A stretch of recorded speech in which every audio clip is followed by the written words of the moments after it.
we rolling there, too? Mic check. Yes, we are. All right.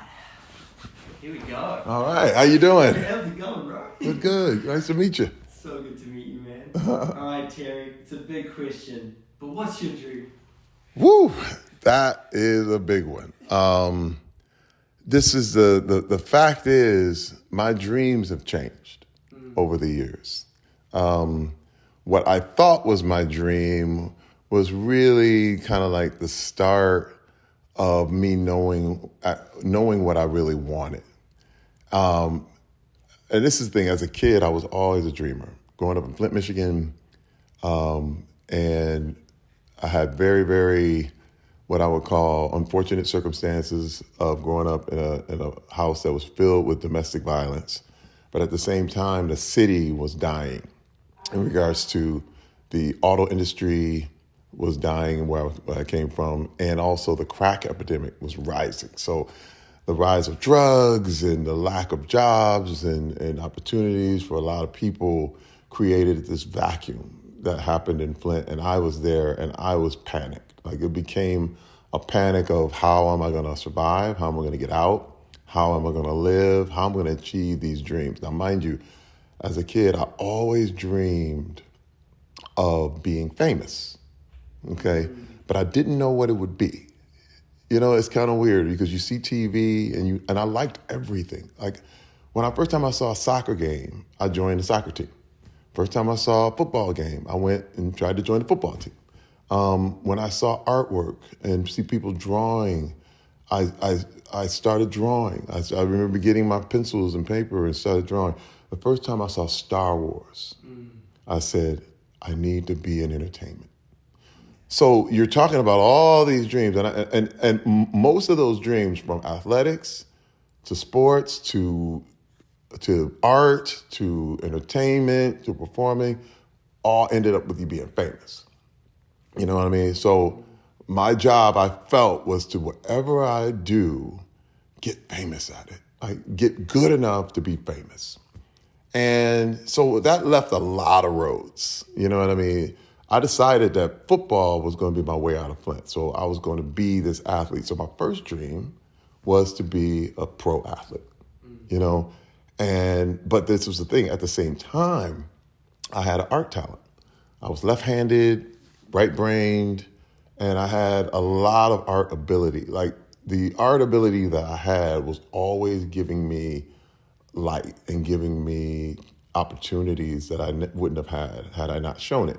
So I remember winning awards for snow sculptures to marker drawings to paintings. And it got to the point where, you know, every drawing that I did would get featured in the showcase at my junior high school and in my high school. Oh, cool. So they were waiting for my next drawing. You know, it was a really cool feeling of being really good at something.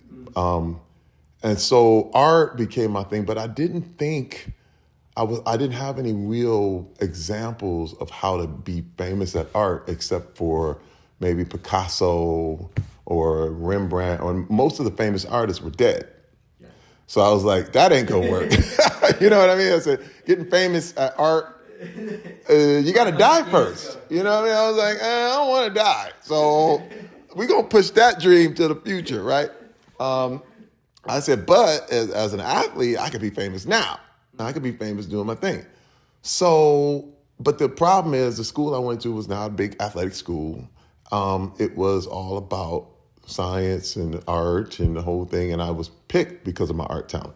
So I didn't get a lot of light coming out of high school, and so I walked on, which is basically you try out for your university in hopes of getting a scholarship, because I couldn't afford college. And so I asked my parents if I could have just a year to try. And they buckled down, man. Like, again, everybody else in my family suffered. I have an older brother and a younger sister, and everybody sacrificed so I could go for this 1 year, and I didn't get the scholarship. And I said, oh God, I gotta come back home. And now coming back home meant disaster, because there was no jobs, there was no opportunities, there was nothing. So I knew what I had to do. I had to beg one more time. Yeah. And I said, okay, now don't give me a year, give me a semester. And they were like, are you crazy? And I remember just thinking how selfish it was. Like, I had to ask everybody to sacrifice again. And it was when you say selfish, it truly was selfish. It was literally like, wait, this is my only shot. But I felt that if there was something or somebody that was good that you could put your energy into, I felt, please bet on me. Because I knew what my desires were. I knew how strong I wanted this dream to come true. You know what I mean? Like, because I looked around me, and I promise you, if there was someone else around me that I felt it was a better bet, I would have said, put the money on them. But I didn't see it. I mean, all my circumstances, everything around me said, man, I'm this guy. I firmly believe that I have the desire. Now, I may not even have the ability, but I want it so bad, and I'm willing to do whatever it takes. Like, the question you have to ask yourself sometimes is, how much are you willing to pay for the money you make? You know what I mean? It's a wild kind of way of thinking, but I knew there was no stopping me. I knew, even though they told me I was not good enough to get a scholarship, I said, you're wrong. Because I know whatever I can get there. You know what I mean? I may not be there now, but I can get there. And they did it. Because a lot of the thing was force of will. A lot of it was just I was going to beg and plead and pull until somebody gave it to me. But they gave me, my mother said, okay, one more semester. That's all we can do. And I went in. And I mean, I worked out. There are times I worked out 3 times a day. There were times it was no stopping me. I was like, I'm going to be the best athlete ever. And I was doing my art at the same time. And I just knew, I said, I got to do this. And I put everything into it. And I got it. They came to me. At first, they literally were acting like, well, we don't know. And then I said, listen, then I have to leave because this is it. But I get everything I had to do. And they were like, Terry, we found one more scholarship for you. And then I came home. And that's another thing that I realized, like that moment, and this was a watershed moment in my life, that I realized that no is negotiable. Like, you hear a no, but it's just really like, not yet. You know what I mean? And that affected the rest of my dreams. I was like, if I can keep going like this and convince people eventually to give me the dream or to actually go along with this dream, then I can do this in everything. So just the key is consistency. The key is it's not even talent, because I didn't have it in the beginning. The key is that just keep working until you get it. And when I did that, I realized I could do that in anything. And so I continued to work at that pace and then got myself drafted and became one of the best players that they had at the school in their history. And got drafted into the NFL. One of the few players drafted into the NFL from the school, Western Michigan University, at the time, which was very, very strange for a person to go, it was only a few people from even our conference that would get there. And so I got there. I got in the NFL, and there I am, and now I'm like, and this was what's so crazy, because I always had the entertainment dream, all right along with it, since I saw Star Wars, right? Mm-hmm. So the whole thing was, oh man, I'm in the NFL. I'm gonna use this to further the other thing. And my first team was the Los Angeles Rams, and I was like, I'm in LA, the heart of my dreams. Now I can be in entertainment. Now I can do this. But the thing I didn't understand was that the Los Angeles Rams were actually very far from LA. We were in Orange County, okay? So the first time it was there, I was like, man, LA is like 2 hours away. What? I didn't even understand. I thought I'd be in the middle of Hollywood and the whole thing, and it was really, really far from Hollywood. But I was meeting people and learning, and I remember meeting musicians and going to events, and I'll never forget the first time I went to a Hollywood party, and we were not famous, but I would come up to the door and I was like, I'm on the LA Rams. And I had my NFL players card. You're like, and the bouncer looked at me like, what in the world? Like, dude, you don't understand how LA works, you know. But I was like, but I'm on the Rams, man. He was like, get out of here, right? And I knew a friend. I was like, man, can you get me in this club? Can you get me in this party? And he was like, man, come on. And so the bouncer knew this guy. And so I got in. And I'll never forget, it was amazing. That night, I walked in, I saw, and this is at the height, Wesley Snipes was sitting right there, Queen Latifah, Kid and Play, all these people that I had seen on TV and in the movies, they were sitting there, and sitting there and in all his glory was Prince. And I went, Prince is here, oh my God. And I was like, listen, this is my dream, like to be in entertainment, the whole thing. I got to meet these people. So I walked up. I'll never forget running up. I walked up to him and all his bodyguards stood up in front of me. And I was like, hey, how y'all doing? How you doing? And I said, Mr. Prince. I was like, hey, Prince, I'm Terry Crews. I'm on the LA Rams. How you doing, man? It's so great to meet you. And he looked at me like, he blinked. He held his hand out, but he was just like, oh, okay, nice to meet you. Nice to meet you. And I was like, yeah. And I didn't know what else to say after that. Like I meet Prince. I met Prince. Like, that's it. And the bodyguards were looking at me like, are you done now? Like, I was like, okay, thank you guys. And I walked out. But I'll never forget that being my brush with greatness. Like, I'm seeing this stuff. I'm here. I'm in the vicinity of famous. Remember, the dream was famous. I didn't know how it was going to happen. And I thought football might be it. Like, I'll be a famous football player or whatever. But then I kept getting cut. And I got cut by the Rams and had to find my way around. Went to Green Bay and then got cut by them. And then I finally went to San Diego and got signed with San Diego Chargers. And I was like, I'm back in Southern California, but I'm farther away from the entertainment dream. So I would drive all the way up to LA for any little thing, any event. I would go to dinner and hopefully I could bump into somebody. One thing that blew my mind and got me even closer was I bumped into a guy named Devon Shepard. Devon Shepard was a writer. And Devon Shepard is now one of the biggest producers in Hollywood. But at the beginning, he was a writer on The Fresh Prince of Bel-Air. And he was a friend of another guy I knew. So I was just trying to intersect, right? So he said, man, my friend Devon, he writes for Fresh Prince. Do you want to go see it? I was like, oh my God. So I went, I'll never forget this. I went to the taping of one of the tapings of Fresh Prince of Bel-Air. And I was like, this is my destiny. You have to understand, as a football player, I'm just going, but this is where I want to be. Like, it was wild to see Alfonso Ribeiro and the whole cast, and they came out and they got their light, and the crowd was just there for them. D.L. Hughley was the warm-up act. He would warm up all the audience and the whole thing. Now he became one of the kings of comedy.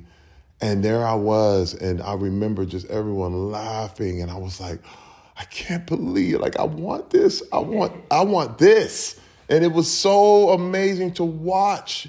And Devon Shepard took me around, and we went backstage, and there I am. I'm walking around with all the stars, and it's like a party. Like, every taping of Fresh Prince of Bel-Air was like a party.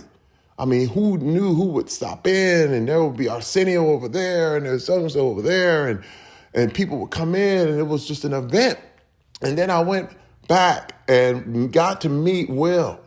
And Will took me outside. He was like, oh, man, you a football player, huh? And I was like, yeah, I play with the Chargers. And, and the whole thing, he was like, and he had this, it was before the whole OJ thing, but he had a Bronco. It was one of those big, that was the thing to have. You got to understand. A big white Bronco, the Ford Bronco, before OJ had it, was the G-Wagon of Hollywood. You know what I mean? So he had this Bronco with these giant Jazzy Jeff Fresh Prince speakers in the back. And he opened his back and he turned the music up. And I'm telling you, like every piece of glass in that parking lot was vibrating and shaking, boom. And he was a superstar. When I say superstar, because see, he was like the host. He was the life. Everything you love about Will Smith, he was always that. You're like, oh my God, this is the biggest star in the world. Back then. Because, I knew him as a rapper and the whole thing, and here he had this show, but he was like life. And everyone was around him, and it was a big party, and I was like, I want this. This is famous. This is famous. And I was the saddest I ever been when I had to leave. Like, that's how oh man. And I remember telling my wife, like, I was just there, and my wife was like, you always had this stuff, and I'm not here, and all that. I was like, well, if you come with me, and she said, but I got the kids, and I was like, I know, it'll happen. And then I went back to football, went all over the place, man. I went to NFL Europe and Germany, signed with the Redskins, got cut, and you're talking about a 7-year experience. And I was done. Like, I even filmed a movie with a friend. We spent our own money because I wanted this so bad. We shot a movie in Detroit called Young Boys Incorporated. It was terrible. We got kicked out of locations. We ran out of money, never finished the film, and it was the best experience I ever had in my life. I said, this was a massive failure, and I enjoyed every second of it. Where football, wasn't the same thing. It just wasn't the same. And I said, I have to get in entertainment. I don't know how I'm going to do it. And this was the thing. I didn't want to act. Acting was never on the radar. It was about being a creator. It was about being whatever I needed to be to get in the business. Like, I knew as an artist, I thought I would be a special effects guy. You have to understand, any bit of thing in the business I was going to do, I would have been happy with. Like, if I ended up being a special effects artist or designing any bit of special effects for anything or an animator, which was my first thing I ever did, I would have loved it. I would have been like, this is my destiny. That's the entertainment thing I wanted to do. So, but when we did this movie, got kicked out, the whole thing, and then finally I had my last tryout with the 49ers, and it was miserable. And I went home and I talked to my wife, and I was like, oh man, this is bad. And she said, and this was the biggest thing ever. My wife said, your heart is not in football anymore. But you got to, and this is the thing I want to tell you, when I tell you my dream, when I met my wife, I got to go backward. I met my wife in college. I told her we were dating. I said, first, we're going to get married. We're going to play in the NFL. Then we're going to move to LA and we're going to make movies. My wife will tell you that. We were sitting outside a hamburger joint, and that's exactly what I told her. How old were you? Oh, I was maybe 19. Oh, that's so good. I was 19 years old. So good. But she could tell you the moment, and she was there the whole time. This is why I got a witness, because she was there. I said, listen, we're going to get married. We're going to play in the NFL. Then we're going to move to LA and we're going to make movies. And she was like, okay, you got a big dream. That was her whole thing. But I knew famous. That's how. But I didn't know how it was going to happen. I didn't. But that was the thing too. I think that helped. I didn't have a plan. I didn't. If something went wrong, it didn't knock me off course, because I didn't know what the course was anyway. You know what I mean? It's like there's no course. It's just literally like 17 different ways to the same end. So I was like, it's like a stream. And I was willing to grab a log and just float. You know what I mean? So going back to me and my wife after that 49er tryout that went horribly, she said, your heart is not in football anymore. Remember what you told me. You told me that we were going to play in the NFL, and when you're done, we were going to move to LA, and you're going to make movies. So let's move to LA. I said, are you serious? She said, I know what excites you. I know what you like. I know when you're talking about movies and entertainment, and every time you see it, every time you're around it, you get massive energy. She said, we got to go there. And she was like, we can be broke anywhere. That's great. That makes a point. Great point. It is a great point. We were actually in Herndon, Virginia at the time. I was like, we had no money. I was like, well, let's have no money in LA. And dude, the fact that she was down and the fact that she reminded me, it was like, and it snapped.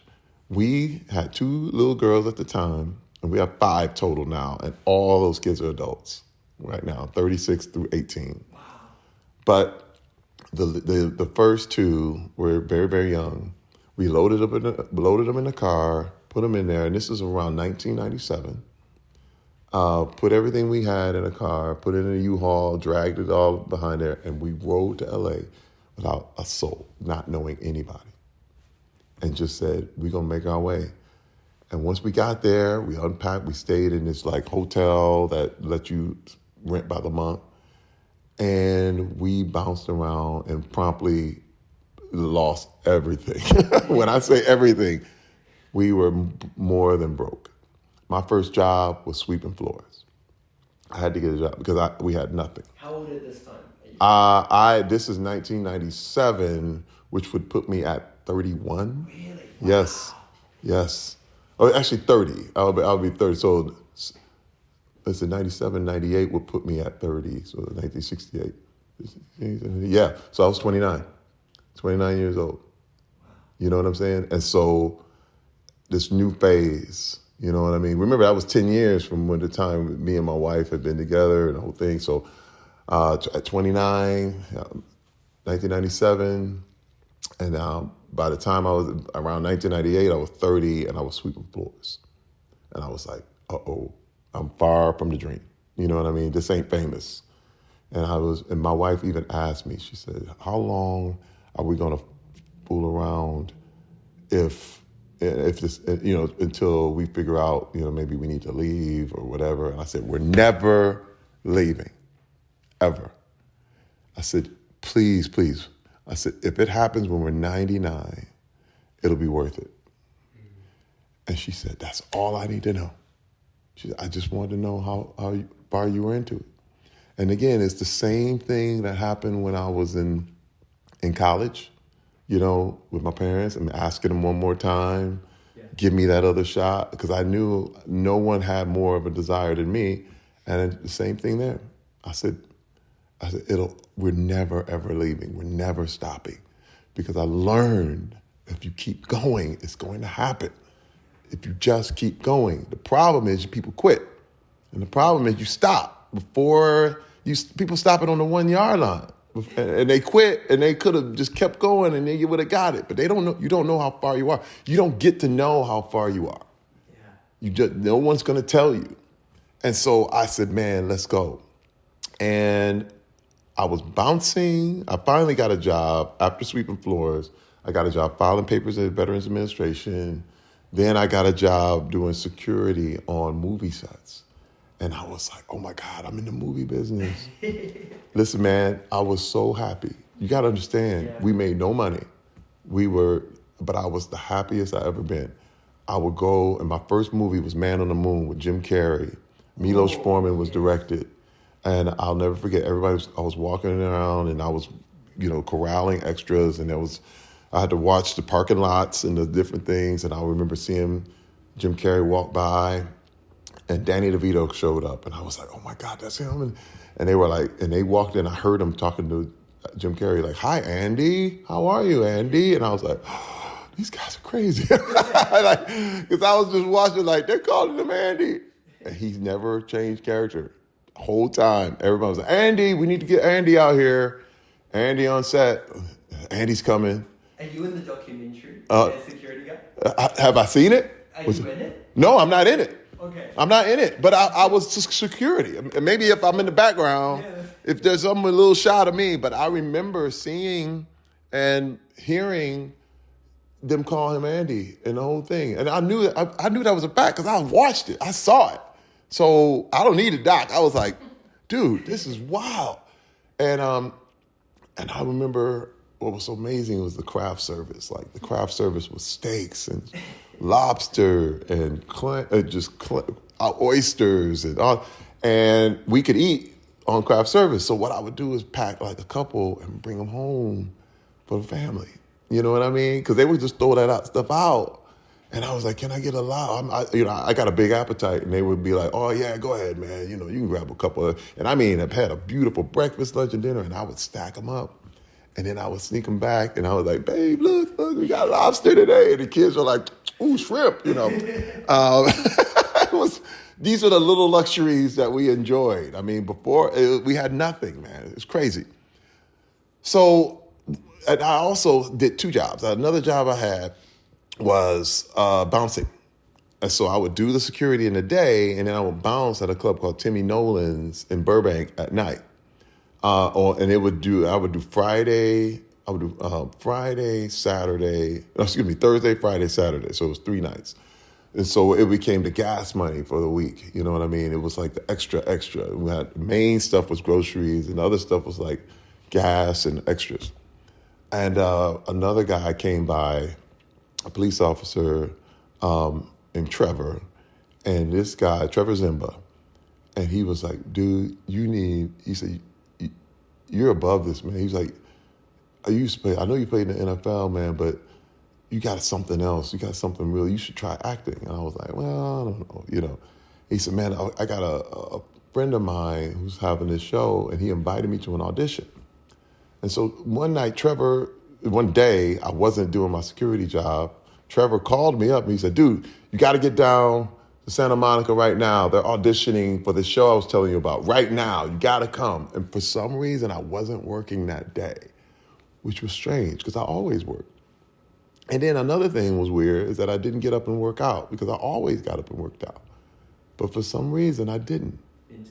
Oh, man. And I went and got in a car, drove down. We only had one car. So I was like, babe, my wife had to walk the kids to school, walk them back.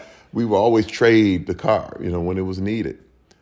And I went down to Santa Monica, did this audition for a TV show called Battle Dome. And what it was American Gladiators on steroids, right? And so I never considered acting before, but here I am. I'm like, why not? I even told my wife, I was like, you think I could act? Because people have been saying stuff like that. She's like, man, what else? What do you got to lose? And I was like, okay. And I just tried it. And dude, I was like all over this place. And I was acting like this character and acting like a wrestler and doing all these things. And I didn't know what I was doing, but they noticed me there, like, wow. People were like noticing. And the producers came up to me and the whole thing. And then I went home and I was like, this was awesome. And I was like, it was like, wow, it was just good. And even local news interviewed me. They were like, this new show, it's just really crazy. And I was like, cool. And then I heard nothing. Went back to work, did security on Arnold's movie, End of Days. Did security on Next Friday with Ice Cube. Did security on all these movies. I was like, well, I guess it's just fun to be. And this was pre-cell phone. Yeah. Okay, so I remember going to work, and I would have to leave, and there's no way my wife could contact me. And no agent at the time? No, nothing. I'm still security guard. So there was no agent, there was no acting, there's no nothing. And so 6 months go by, and I did that audition. I was like, I always wonder what happened to that. It was fun, you know what I mean? And then I got a call. As soon as I hit the door after my job, my wife was like, I was praying you would call me up somehow. I was like, oh my God, they wanted you for a callback. That show you went on, they said there's callbacks. I went, what? I said, that was 6 months ago. They were like, no, they're doing callbacks now, and they want you. Get to Santa Monica. Same. No, it wasn't even get to Santa Monica. It was get to Culver City. Oh. It was at Sony. So I said, oh my God. So she said, tomorrow they want you for this callback. So I got out of work. I went, and they said, be as crazy as possible. So I went to a costume store, spent all my money, got this crazy spaced out wrestler costume, spandex and everything. Then I got my face painted like Darth Maul. I had paint going into my bald head, everything. And I remember pulling up to the gate at Sony, and the guard cracked up like, what, look at it. And I was like, hey, man, I know you've seen worse than this. I said, dude, come on. This is a movie studio, all right? And he was like, yeah, go on in. And I went in and there was all these Hollywood guys acting cool, and I looked like a fool. When I say fool, just this dude walking around in spandex and his leather straps and face painted. And I was like, I sat there, I was like, I got nothing to lose. Listen, my whole thing was, if I don't get it, it ain't gonna be because I didn't put anything into it. You know what I mean? Like, I gave myself no excuses. That was the thing. It was like, if they say no, then I gave myself not one excuse, period. I gave it everything I had. And people were laughing at me in the dressing room, like in the waiting room. And I was like, hey, man, I don't know you. I don't know. I have no idea. And I just said, well, if it's funny, it's funny. And I went in there and I acted all big and crazy. And they were like, okay, this is nuts. And I said, you love me or hate me, but you're not going to forget me. And I said, thank you very much. And it was quick. Like, I went in, boom, boom, boom. And they were like, thank you. You can go home now. Thank you. And I went home. And I was like, and my wife was like, how did it go? I was like, I don't know. But I did everything I could. I did everything. So we're just going along more months. And I was like, dang, I wonder what happened to that thing. You know? And then I got another call. And they were like, Terry, we needed to see you one more time. This is like a couple months later. They said, we want to see you one more time. And I went, oh, it's back. Okay, do I need to dress up again? They said, no, you don't have to dress up. They said, just come as yourself. Don't worry about it. Just come as yourself. We need to see you again. I said, okay, so I'll be ready. I said, so any notes or anything? And they were like, nope, just come. And I was like, oh, and I got out of work one more time. And I said, man, I don't know what this is. And I drove down. I was so nervous because I was like, man, you know, I'm ready to do anything they ask. You know, like, let's do this. And I got in the room, and it was maybe 7 people in there. And they said, you are the star of our new show, Battle Dome. You and all these guys in this room. I said, what? Now, you got to know, I wasn't an actor. Like I just told you. Yeah. Never acted before, ever. And they were like, you're the star of this show. And I went, holy cow. Okay. And I went home, and me and my wife flipped. And that was the first time we were like, this is it. Like, this is it. And we didn't know in front of the camera was going to be our thing. And we did this show, and I did the same thing I always do, which is go all out. I didn't hold back. I was nervous. I was scared. When I say scared, you gotta understand, I didn't know what was right, what was wrong. It was like going to another country and never speaking the language, yet you're responsible for everything. But I don't know how to talk. But so what? You gotta learn it on the fly. And I'll never forget, and this is what's so amazing. The man who was right, John Esposito, he was my right-hand man. He was his crew. He was production. He was the man who was responsible for all the show going well. So he's on there on the mic, and he was like, okay, Terry, the gate's about to open, and go, Terry, you know. He is the same man that's on my right side at America's Got Talent. Dude, I get choked up thinking about this, man. So cool. Dude, you're talking over 25 years later. This is the same man that sends me out on AGT. He was there the first day I was there. First time I ever acted. He was right there, like, Terry, the gates are gonna open. You're gonna go out there, and I'm gonna cue you, okay? He's the same person. Wow. And he saw me from there to there. And he still calls me by that show name, T Money. My name on the show, Battle Dome, was T Money. And so John is always like, T Money, it's your time. And I'm like, thank you, John. Listen, when I tell you this is serendipity, this is beyond, you're talking movies, television. I mean, 3 different series, over 100 episodes, man. Hosting for 5 years, and the movies from White Chicks to 6 Days to Friday After Next. I mean, all the movies, blended. just all this stuff, man. I mean, you're talking, dude, I have a star on the Hollywood Walk of Fame. That day was surreal. And I said, my dream has been hit. This is it. Famous forever. Like, it's on the, and to be part of people's background, people, and everywhere I go, they love me for different things. It's like, I'll go a place and some guy come up to me with a beard and like, man, I grew up on Everybody Hates Chris. I love Everybody Hates Chris. I'm like, oh, thank you. And then I get, 4 13-year-old girls will run up to me in the mall and like, I just saw White Chicks last night, You're like, hey, how you doing? Oh, dude, it changed my life, right? And then you have people who are like, dude, oh man, Brooklyn Nine-Nine. We watched it during the whole pandemic 3 times, all over again, every episode. That show went for 8 years. You know what I mean? I don't know any sitcom's going to go for 8 years anymore. Well over 100 episodes. And I just go, how surreal is this? You know what I mean? It's to doing The Expendables with Sylvester Stallone, Jason Statham, Schwarzenegger, Bruce Willis. I'm in there with the biggest action stars in the world. And I'm going, dude, this is beyond. It took me back to my time with Will Smith and seeing how he blew up, and now I can call Will a friend. You know what I mean? It's like, hey, Will. He says, hey, Terry.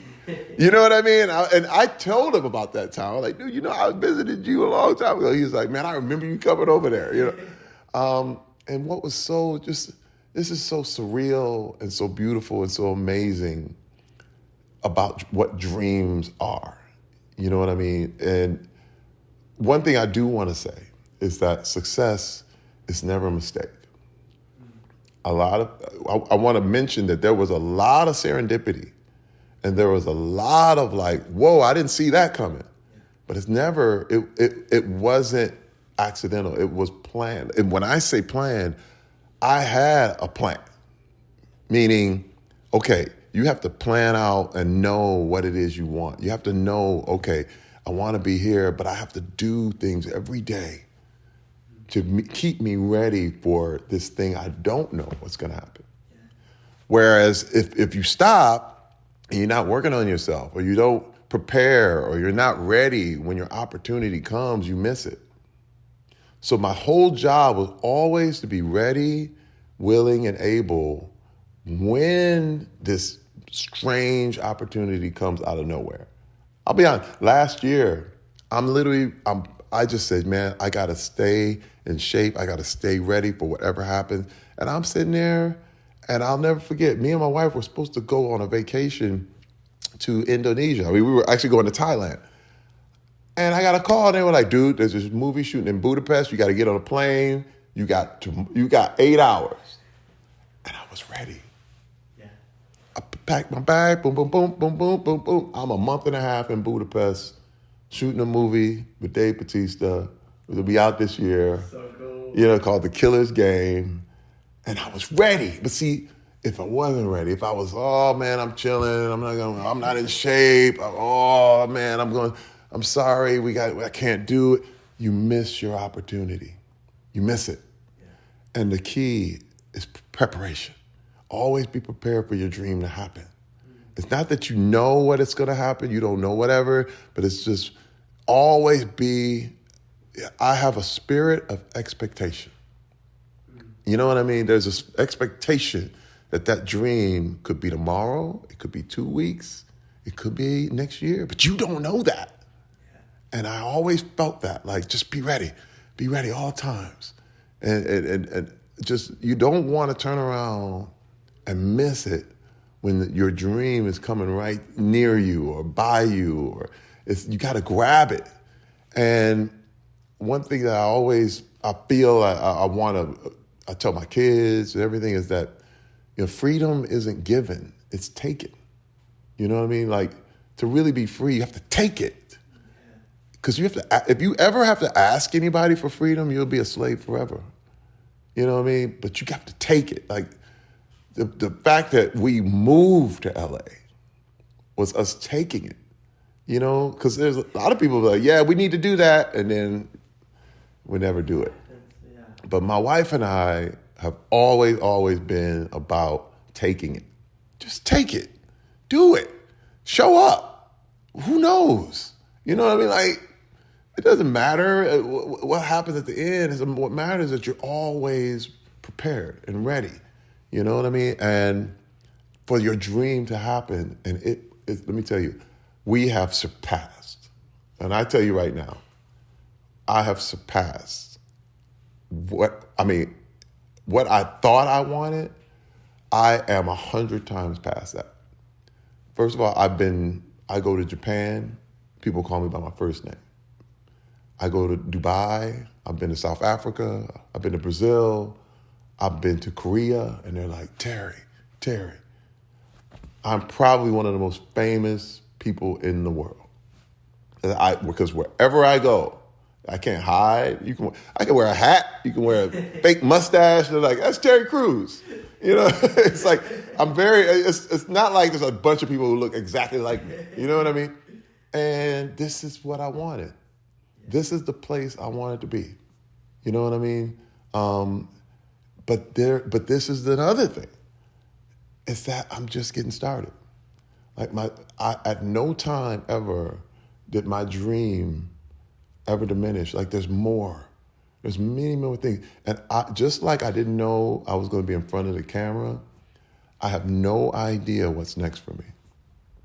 And in fact, my dream is weird because there may be something outside of Hollywood that will make me more famous than I am now. You understand? It's one of those things where I might become a real estate developer that, is one of the best in the world at that. I design furniture. I have designed wallpaper. I have wallpaper coming out. You know what I mean? I do. I mean, I'm experimenting with everything. You understand what I mean? I may be a more famous artist than I ever was as an actor. Because it's the thing. You get famous when you're dead as an artist. I'm going to keep painting, keep drawing, keep doing my thing. And then all of a sudden you turn around and they're like, that Terry Crews painting went for so-and-so. He's been gone for 100 years. But you know what I mean? You turn around, they'll know me as Terry Crews, the artist, as opposed to Terry Crews, the actor. You don't know. You don't get to call this stuff. You know what I mean? And I'm only 55. So I got at least another 50 years left. And I'm preparing for the next. I'm preparing for what this is. My kids are all grown up. And me and my wife, it's almost like, as of last year, my son turned 18. And we were like, wow, they're all grown. It's back to us sitting in front of the burger spot. The time where I was 19 and looking at her saying what we were going to do, we're doing the same thing now. Like, okay, it's just us again. What's our next move together? You know what I mean? And I'm going to say this too. I'll be remiss to say that my dream has been combined with my wife's dream. You know what I mean? My wife has a lot of dreams. And now it's really about seeing her get her dreams met as well. You know what I mean? Like, to see her fulfilled is a fulfillment of my dream. She has a clothing line. She has a clothing line that's blowing up. I mean, stars all over the town are wearing her clothes. They're pulling her clothes. They have stylists that are like, we love this. It's been featured everywhere. We literally have, some of the biggest stars in the world pulling her clothes to wear. And it's only getting bigger. And we're never going to stop. I said, just like when I said, if it happens when we're 99, we're never going to stop this fashion thing. I said, this clothing line is here to stay. It's Rebecca Crews forever. My suits on AGT have her label in them. Okay, so we're not going anywhere. She also is a musician. So she's been making music for a long time. And so I just want to see her just fulfill all those dreams, because that's a fulfillment of my dream as well, seeing her because she stopped everything. She was the performer, and then I was back. I remember her in college. She was performing in Dreamgirls, and I was moving stage sets so I could stay close to her. You know what I mean? So she was the one out in front. And so now, and she stopped everything, raised our kids, 5 kids, so that I could do whatever, I needed to do. So, it's really about the blending of our dreams, man. But that's the story.